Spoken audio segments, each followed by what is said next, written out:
Chapter 6. Making Moving Pictures. In 1884, at the height of his success, Tom suffered a terrible loss.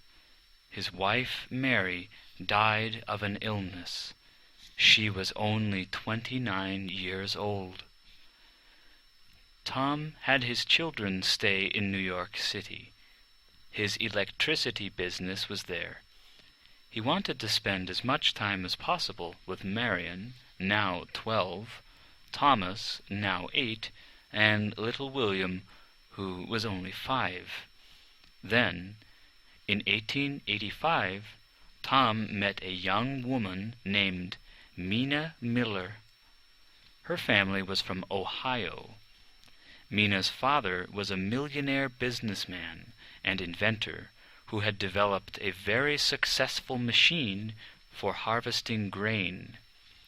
He himself received 92 patents in his lifetime. Tom fell in love with Mina almost at once. She was interesting and educated.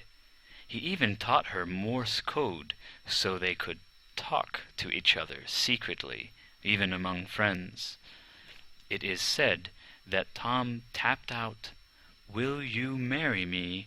on the palm of her hand, and Mina tapped back, "Yes."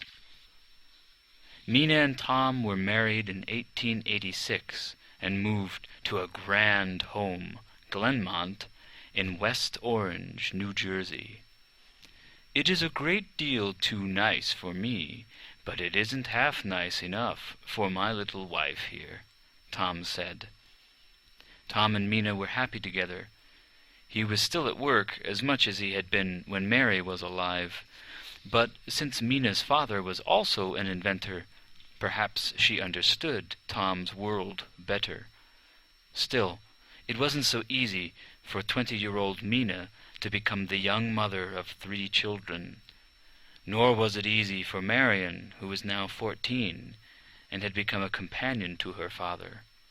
Years later, she said Mina was too young to be a mother to me, but too old to be a chum. Mina and Tom had 3 children, Madeline, Charles, and Theodore. Holidays, above all, were a time when Tom loved being at home with his large family. Mina planned lavish parties for Thanksgiving, Christmas, and Easter, but the 4th of July was all Tom's. Everyone had to go outside very early, even before breakfast, for the fireworks that Tom had made himself. After breakfast and naps for the younger children, they rushed out for more activities, like picnics of watermelon and ice cream, and so it went on into the evening, ending with another enormous display of fireworks. Unlike Mary, Mina loved having company. She gave large dinner parties, which Tom often tried to avoid by pretending to be sick. Their guest book was filled with the names of famous people: airplane pioneer Orville Wright, author and lecturer Helen Keller, who was blind and deaf from the age of 2, and automobile maker Henry Ford.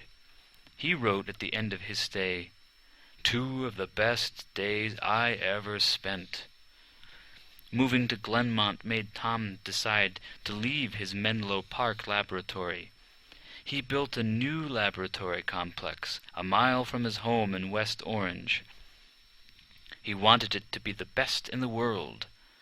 "I will have the best equipped and largest facility for rapid and cheap development of an invention," Tom declared.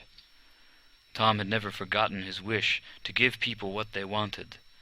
Because of his great success with the electric light, he had the money, the power, and the influence to do it. The West Orange complex opened in November 1887. It had a laboratory building 3 stories high. There was a physics lab, a chemistry lab, and a private lab, just for Tom, where he could focus and think without interruption. But for Tom, the center of West Orange was a large library with 2 galleries, a 40-foot ceiling, walls full of photographs and plaques, and shelves filled with 10,000 books and magazines from all around the world. Here Tom had his desk and a conference table.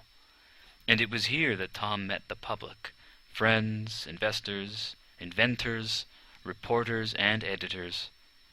West Orange was 10 times larger than Menlo Park, and at one time had as many as 10,000 workers. At any one time, as many as 30 companies worked on projects run by teams directed by Tom.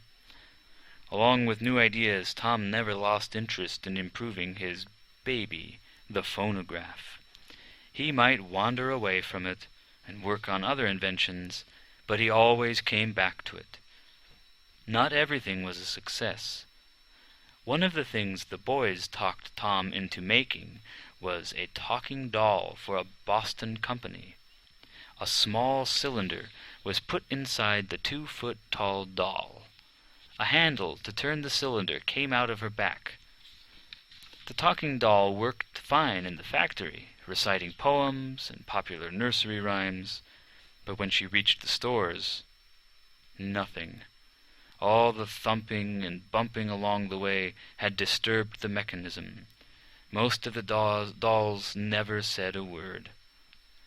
In August 1889, Mina and Tom sailed to Paris for the Universal Exhibition.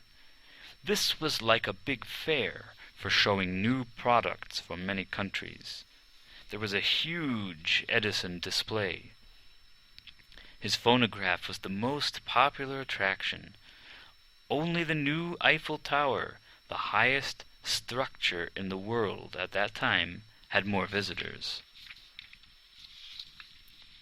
During this trip, Tom visited a Frenchman whose photographic gun had captured animals in motion, such as birds in flight.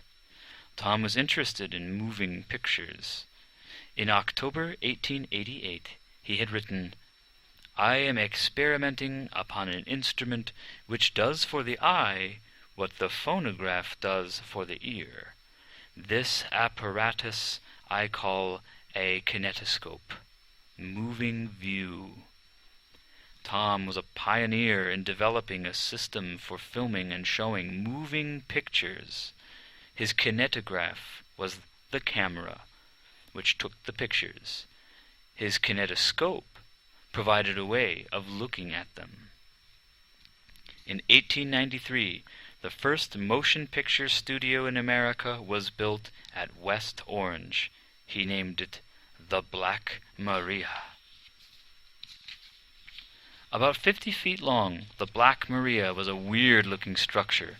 It had a slanted roof that opened up with a pulley to let in the sun. It sat on a round platform with tracks like railroad tracks and moved around in a circle, following the path of the sun. Filming in the Black Maria started in 1893.